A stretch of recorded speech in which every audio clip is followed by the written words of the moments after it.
Morning everyone, কেমন আছো সকলে? আশা করছি সকলে তোমরা ভীষণই ভালো আছো। আমরাও মোটামুটি সবাই ভালো আছি। এখন ঘড়িতে প্রায় বাজে 7:30। এখন থেকেই তোমাদের সবাইকে সাথে নিয়ে আজকে ব্লগটা স্টার্ট করলাম। আশা করছি তোমাদের আজকে ব্লগটা দেখতে খুব ভালো লাগবে। সকালে একটু তাড়াতাড়ি উঠেছি, কারণ মা তো বাড়িতে নেই, মা কালকে সুদ্দির ঘরে গিয়েছে। তো সকালে উঠে বাসি ঘরটা ঝাড় দিয়ে একদম মুছে টুছে স্নানটা করে আগে পুজোটা দিয়ে নিয়েছি।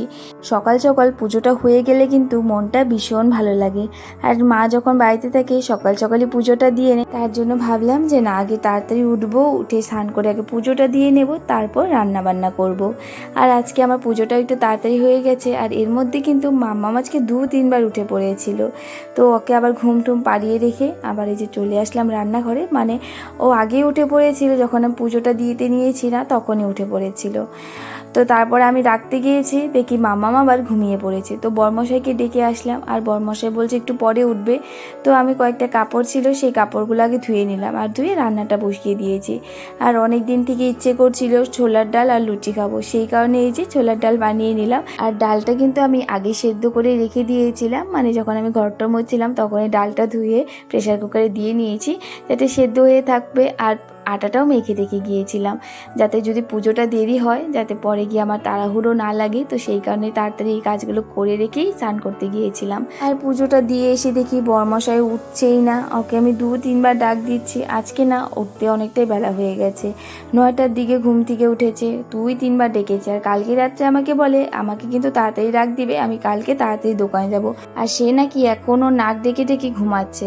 আমি তো ভেবেছিলাম উঠে গেছে।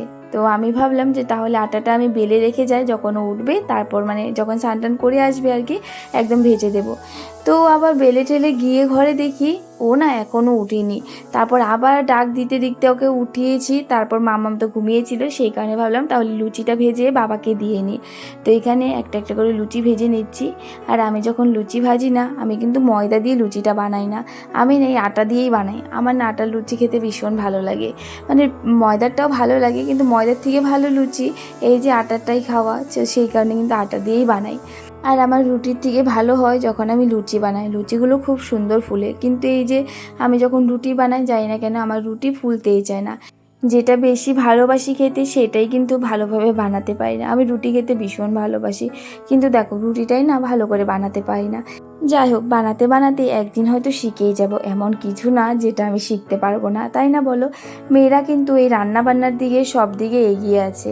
এমন কোনো কাজ নেই যে কাজটা একটা মেয়ে করতে পারে না। আমি মনে করি আমিও একদিন সব কিছুই করতে পারবো, শিখতে পারবো।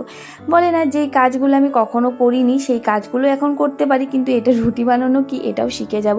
কিন্তু হ্যাঁ, হয়তো একটু টাইম লাগতেও পারে। যাই হোক, দেখো আমার কিন্তু এখানে কয়েকটা লুচি ভাজা হয়ে গেছে, এখন আমি বাবাকে দিয়ে দেব।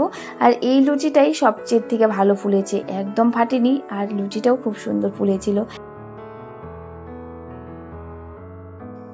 বাবাকে সকালে খাওয়াটা দিয়ে তারপরে এই যে মামাকে ডেকে দিয়েছিলাম, মামাম উঠেই চলে গেছে ওর দাদুভাইয়ের কাছে।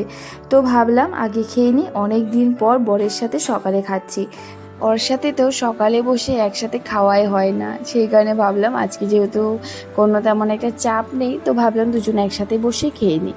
তারপর মামাম একটু লেট করে উঠেছে, তো তারপর মামামকে আর কি মুখটা ধুয়ে ওকে পরে খাইয়ে দেবো। আর মামাম যেহেতু সকালে উঠে সাথে সাথে খেতে চায় না, আর মুখটাও ধুতে চায় না, আর আমারও খিদে পেয়ে গেছিলো, তো ভাবলাম তাহলে খেয়ে নিই।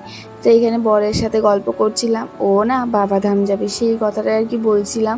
এবার তো প্ল্যান ছিল আমাকে নিয়ে যাওয়ার, কিন্তু কি হলো, আমার দাদার হয়তো বিয়েটা ঠিক হয়েই যাবে, ডিসেম্বরে হয়তো বিয়েটা হবে, সেই কারণে বলছে তো নিয়ে এবার নাও যেতে পারে। কারণ আমরা ভেবেছিলাম অক্টোবরের লাস্টের দিকে আমরা যাব, তো তখনও তো অনেক খরচা আছে।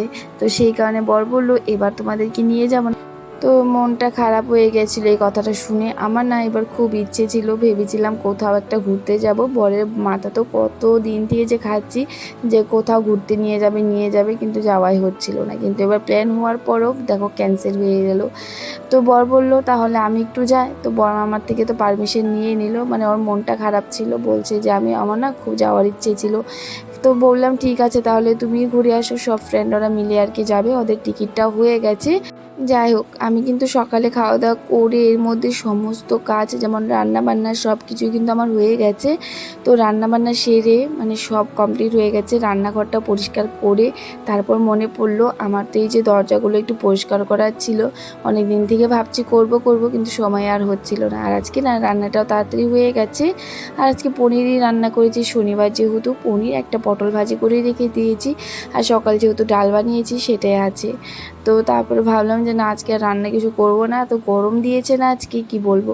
তো ভাবলাম যে ঠিক আছে তাহলে আমি দরজাগুলো পরিষ্কার করে নিলাম। তো দরজাগুলো পরিষ্কার করে খাওয়া দাওয়া করে ঘুমিয়েছিলাম। এর মধ্যে আবার বিকেলবেলা ঘুম থেকে উঠে সন্ধ্যাটা দিয়ে রেডি হয়ে আবার বেরিয়ে পড়লাম আমাদের বাড়ির সামনেই। ওইখানে আবার আজকেও আবার কিন্তু নিমন্ত্রণ ছিল বিপদনাশিনীর পূজার। তো সেখানে আর কি আমরা সবাই চলে এসেছি, মানে দিদি ওনাদের সাথে এসেছি, মা তো বাড়িতেই নেই। তো এই যে এখান থেকেও ঠাকুরকে এসে প্রণাম করলাম, মাম্মামও করে নিল। আর এখানে এসে দেখি এখানে না ফ্রাইড রাইস পনির এইসব দিচ্ছে প্রসাদে। আমার তো ভীষণ ভালো লাগে। আর আমি না আসার সময় চা খেয়ে এসেছিলাম বলে আমি তেমন একটা খেতে পাইনি। আর আজকে মাম্মাম কিন্তু নিজের হাতেই প্রসাদটা খেয়েছে। দেখতে পাচ্ছ না গোপাল ঠাকুর, দেখতে পাচ্ছ না? মাম্মাম এখানে ঠাকুর দেখে বলছে মা গোপাল ঠাকুর কোলে নেব, মা লক্ষ্মী ঠাকুরকে দেখে। তো প্রসাদটা খেয়ে একটু সবার সাথেই দাঁড়িয়েছিলাম, সবাই গল্প টল্প করলাম, তারপর কিন্তু আমরা বেরিয়ে পড়েছি। আর আজকে না প্রচণ্ড গরম দিয়েছে, তো শাড়িটা পরে তেমন একটা থাকতেও পারছিলাম না। আর আমার মাম্মাম কোলে উঠে আসবে, শুধু রাস্তায় যাচ্ছে আর দাঁড়িয়ে পড়ছে, সেই কারণে কোলে নিয়ে আসতে হয়েছে। তো আমি বাড়িতে এসে প্রথমে তো সোফার কাপড়গুলো আগে ভাঁজ করে নিচ্ছি, মানে সকাল থেকে কাপড়গুলো জমে আছে, ভাঁজ করা হচ্ছিল না। আর আজকেও কয়েকটা ধুয়ে দিয়েছি। তো ভাবলাম যে না আজকে এখন ভাঁজ টাজ করে নিই, তারপর বিছানাটাও ঠিক করে রাখি। তো এখানে একটা একটা করে সমস্ত কাপড়ই ভাঁজ করে নিচ্ছি। আর আজকে দুপুরে রান্না করেছিলাম, সব কিছুই তো আছে। আর আজকে না আরও একটা দিদির ঘর থেকে প্রসাদ পাঠিয়ে দিয়েছে, তো সেই কারণে ভাবলাম আজকে রান্না করব না, বাবাকে এই প্রসাদটাই দিয়ে দিব আর বরকে একটু দেবো। আর ভাত আছে সেটাই আর কি খাওয়া দাওয়া হবে।